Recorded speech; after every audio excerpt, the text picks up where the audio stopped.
Hello, everybody, and welcome back to another 10 Minutes with. We are back on the sofa today to discuss the touring cars and their exciting plans for qualifying. Yeah, rather unexpected news, wasn't it? Out of nowhere. We weren't planning to do one this quickly, but we felt it was something that really did need discussing because it's a big change that is going to be implemented.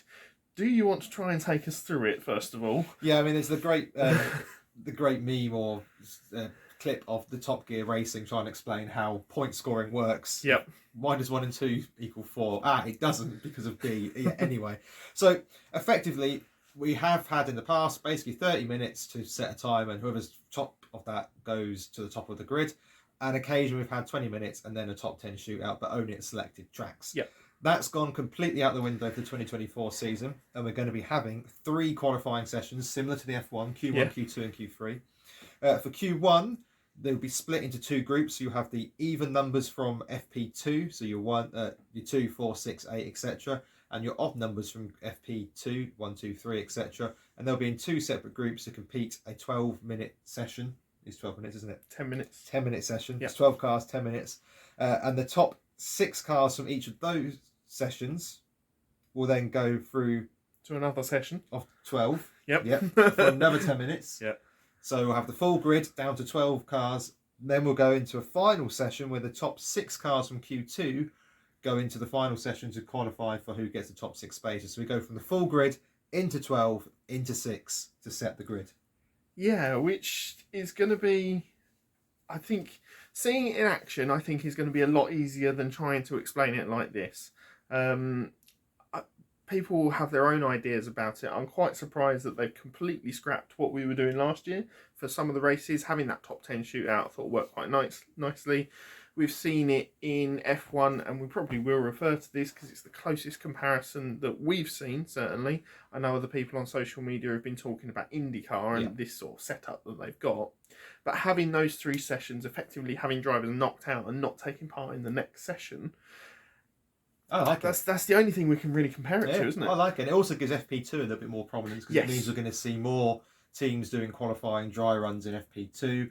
And look, I wonder how early the tactics are going to come in. Well, yeah. To whether you want to finish first or second in the session, looking at where other drivers are on those odd numbers or on the even numbers. Because if you get into a random session where you've got really good drivers finishing in all the even places, you kind of either need to go out again or cause a red flag and get your time deleted, sort of thing. And added to that, if you are a team, which they all are teams because there are no independents anymore, you probably want to take a teammate with you to the next session so you can swap toes. That's going to become very interesting.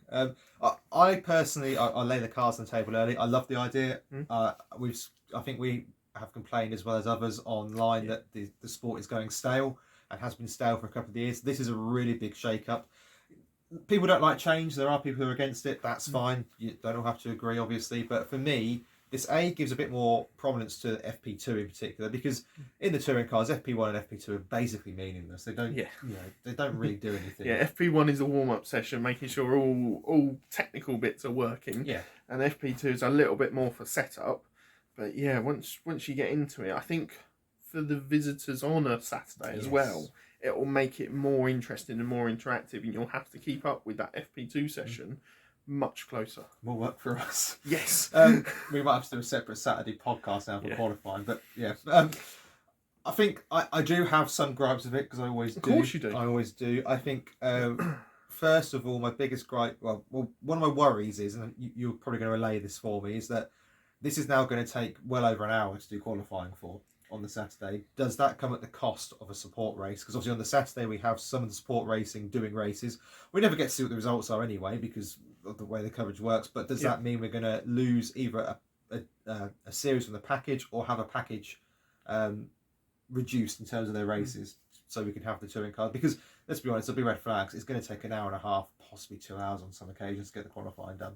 Yeah, so looking at how the sessions are split up, there's obviously going to be those 2 10-minute sessions, first of all, for how the drivers have been split from FP2. And then another 10-minute session after that. So we're up to half an hour already.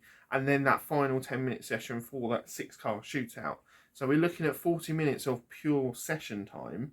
and then you've got the stops in between, so you could probably allow for 5 minutes in between each, taking us up to an hour. Possibly even more if there's track limits to go back through and have an argument about. I know that F1, it's quite quick and they do a lot of outside the session now. I don't think that'll fly in touring cars because of how many track limit abuses there will be. But what I would say on the back of that is, especially if in this last season, the amount of races and qualifying sessions that there are on the Saturday, I think there will be enough time in the schedule to fit it in.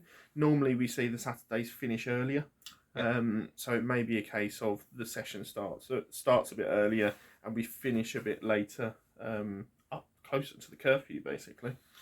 And this is my biggest gripe, is that if you're going to do a shake-up like this, put it on the telly.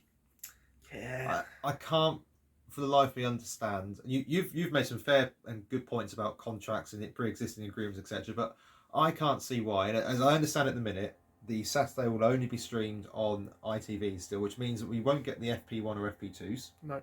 We will only get the qualifying session. So we won't actually be able to see FP2, which sets the grid, which sets the groups. Would people sit and watch FP? I don't think that's too much of it. Yes, they do. But there is a much larger following for F1, and it is only those real hardcore fans that actually sit down and watch an FP1 or FP2 session. I think the results of the FP2 session, of course, they're going to be crucial.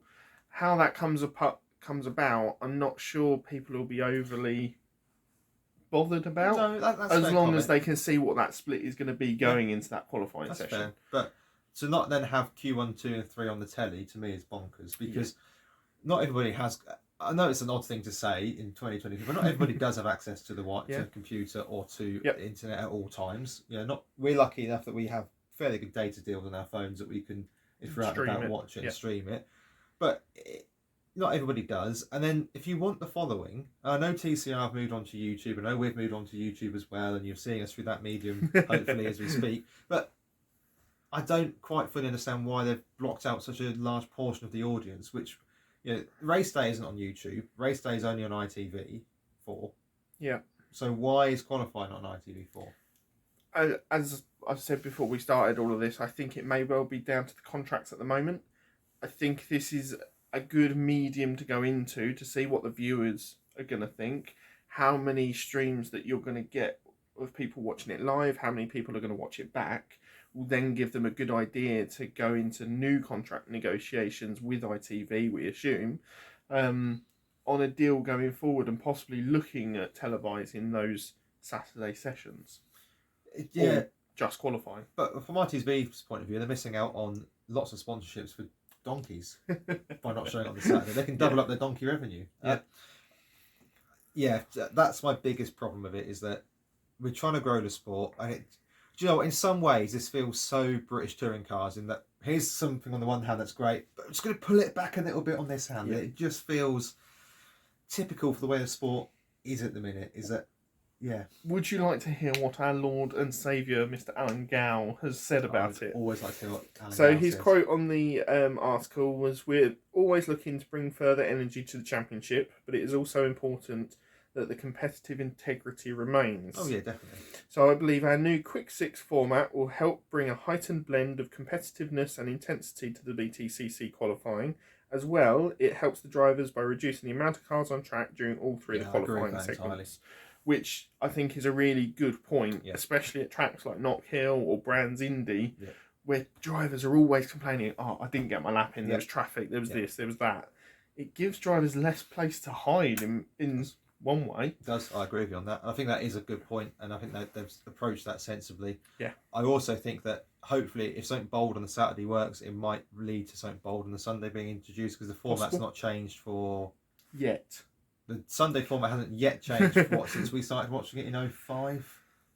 Yeah, it's been a long time, and they've tried to change it up very minimally. I think they extended from 10 cars to up to number 12 to be reversed on the grid, but certainly the format of race 1, race 2, race 3 hasn't really changed over a long period. Long as I can remember. And just to finish off what Gal was saying, he says, "I've admired the way IndyCar used this system for its road courses. It's ideal for the BTCC and in keeping with our policy of providing short, sharp and intense action. The pressure will certainly be on the teams and drivers more than ever to quickly nail their qualifying laps in each short segment. The only concern I have is going to somewhere like Snetterton, having a 10-minute session, you're going to get three, maybe four at absolute most laps in each session. And of course, it'll favour the BMWs, which is what people are already shouting about. Yeah. 10 minutes always flies when we talk about this. So, Sam, in a word, are you for or against this? I think I'm for it. I'd like to see a shake-up, and that's what we're going to get for this season ahead. We may well see more shake-ups going into the season as well. This may just be an early announcement to tantalise our taste buds. But, yeah, I think I'm for it. I'm 100% for it, albeit I have my concerns about the... of course you do. The not showing on the telly. But, of course, what do you guys think about it? It is probably the biggest shake-up we've seen in touring car recent history. So please do comment down below whether you are in the for camp or the against camp. We ran a very quick scientific poll on our Instagram and we got a 79% majority in favour of it. So yeah, if you are in favour of it, let us know why. If you're not in favour of it, let us know why. Always comment below and always be nice to each other in the comments. Everybody's allowed an opinion. Yeah, don't forget to get the bell on to notify yourself of when we release a video, because we may well do random ones like this. But yeah, we'll be back again next time and we'll see you soon. Bye.